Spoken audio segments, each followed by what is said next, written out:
ಯಾಕಂದ್ರೆ ಅವ್ರು ಯಾವಾಗಲೂ ಕೂಡ ಸರ್ಕಾರ ಪರವಾಗೇ ಇರ್ತಿದ್ರು. ಇದು ಏನಾಯ್ತು ಅನ್ನೋದು ಅವರೇ ಹೇಳಬೇಕು. ಯಾಕಂದರೆ ನಮಗೆ ಅನೇಕ ರೈತರ ಸಮಸ್ಯೆಗಳಾಗಲಿ, ಬಡವರ ಸಮಸ್ಯೆಗಳಾಗಲಿ, ಮತ್ತು ಅಂತಾರಾಷ್ಟ್ರೀಯ ಸಮಸ್ಯೆಗಳು ಮತ್ತು ಫಾರಿನ್ ಪಾಲಿಸಿ ಮೇಲೆ ಮಾತಾಡೋಕ್ಕೂ ಅವರು ನಮಗಂತೂ ಅವಕಾಶ ಕೊಡ್ತಿರಲಿಲ್ಲ.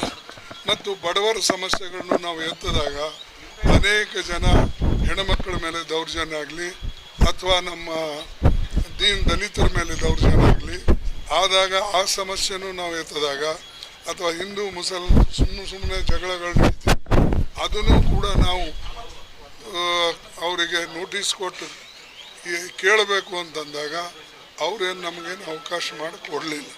ಈಗ ಅವರು ಅದು ಹೇಳ್ಕೋತಾರಂದ್ರೆ ಇದು ಅವರು ಮತ್ತು ಮೋದಿ ಮಧ್ಯದಾಗಿದೆ ಹೊರತಾಗಿ ನಮಗೇನು ಅದ್ರ ಬಗ್ಗೆ ಅವೆಲ್ಲ ಈಗ ಹೇಳಂಗಿಲ್ಲ, ನಂತರ ಹೇಳೋಣ.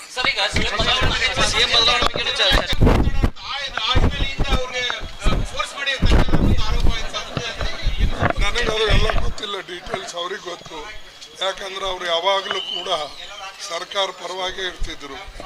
ಇದು ಏನಾಯ್ತು ಅನ್ನೋದು ಅವರೇ ಹೇಳಬೇಕು. ಯಾಕಂದರೆ ನಮಗೆ ಅನೇಕ ರೈತರ ಸಮಸ್ಯೆಗಳಾಗಲಿ, ಬಡವರ ಸಮಸ್ಯೆಗಳಾಗಲಿ, ಮತ್ತು ಅಂತಾರಾಷ್ಟ್ರೀಯ ಸಮಸ್ಯೆಗಳು ಮತ್ತು ಫಾರಿನ್ ಪಾಲಿಸಿ ಮೇಲೆ ಮಾತಾಡೋಕ್ಕೂ ಅವರು ನಮಗಂತೂ ಅವಕಾಶ ಕೊಡ್ತಿರಲಿಲ್ಲ. ಮತ್ತು ಬಡವರ ಸಮಸ್ಯೆಗಳನ್ನು ನಾವು ಎತ್ತಿದಾಗ ಅನೇಕ ಜನ ಹೆಣ್ಣುಮಕ್ಕಳ ಮೇಲೆ ದೌರ್ಜನ್ಯ ಆಗಲಿ ಅಥವಾ ನಮ್ಮ ದಲಿತರ ಮೇಲೆ ದೌರ್ಜನ್ಯ ಆಗಲಿ ಆದಾಗ ಆ ಸಮಸ್ಯೆನೂ ನಾವು ಎತ್ತಿದಾಗ ಅಥವಾ ಹಿಂದೂ ಸುಮ್ಮನೆ ಜಗಳಗಳು ನಡೀತೀವಿ, ಅದನ್ನು ಕೂಡ ನಾವು ಅವರಿಗೆ ನೋಟಿಸ್ ಕೊಟ್ಟು ಕೇಳಬೇಕು ಅಂತಂದಾಗ ಅವ್ರೇನು ನಮಗೇನು ಅವಕಾಶ ಮಾಡಿ ಕೊಡಲಿಲ್ಲ. ಈಗ ಅವರು ಅದು ಹೇಳ್ಕೋತಾರಂದ್ರೆ ಇದು ಅವರು ಮತ್ತು ಮೋದಿ ಮಧ್ಯದಾಗಿದೆ ಹೊರತಾಗಿ ನಮಗೇನು ಅದ್ರ ಬಗ್ಗೆ ಅವೆಲ್ಲ ಈಗ ಹೇಳಂಗಿಲ್ಲ, ನಂತರ ಹೇಳೋಣ.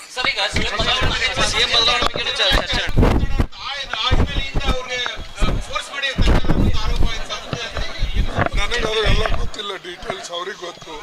ಯಾಕಂದ್ರೆ ಅವ್ರು ಯಾವಾಗಲೂ ಕೂಡ ಸರ್ಕಾರ ಪರವಾಗೇ ಇರ್ತಿದ್ರು. ಇದು ಏನಾಯ್ತು ಅನ್ನೋದು ಅವರೇ ಹೇಳಬೇಕು.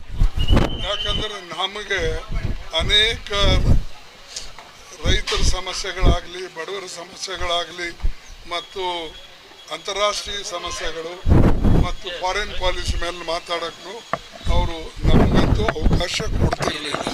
ಮತ್ತು ಬಡವರ ಸಮಸ್ಯೆಗಳನ್ನು ನಾವು ಎತ್ತಿದಾಗ ಅನೇಕ ಜನ ಹೆಣ್ಣುಮಕ್ಕಳ ಮೇಲೆ ದೌರ್ಜನ್ಯ ಆಗಲಿ ಅಥವಾ ನಮ್ಮ ಕನ್ನಡಿಗರ ಮೆಚ್ಚಿನ ನಿಮ್ಮ ನ್ಯೂಸ್ 18 ಕನ್ನಡ ಈಗ ವಾಟ್ಸ್ಆಪ್ನಲ್ಲಿಯೂ ಲಭ್ಯ.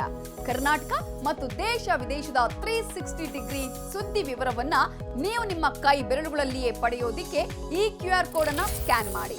ನಮ್ಮ ಚಾನೆಲ್ ಅನ್ನು ಫಾಲೋ ಮಾಡಿ, ನೋಟಿಫಿಕೇಶನ್ ಆನ್ ಮಾಡಿ.